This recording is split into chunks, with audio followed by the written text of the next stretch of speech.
Hello everyone. In this video I will show you how to convert Base44 app into offline app. First, create your app on Base44 using the online builder. Add your screens, buttons, images, and links. Make sure your app works the way you want while it is online. Once your app is ready, look at the top right corner of the editor. You will see 3 dots. Click on these 3 dots, and a menu will appear. In that menu, select the option that says Export as Zip.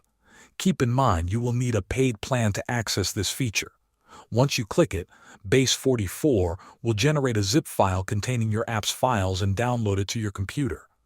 After downloading the zip, unzip it on your computer. You will see all your app files including HTML, CSS, JavaScript, and images.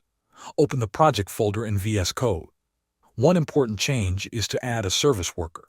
A service worker is a JavaScript file that can cache your HTML, CSS, and JS files. This allows your app to load even when there is no internet connection. You can also create a manifest file. This file tells the browser how your app should appear.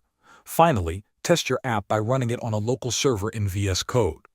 This is how you convert Base44 app into offline app. Thanks for watching.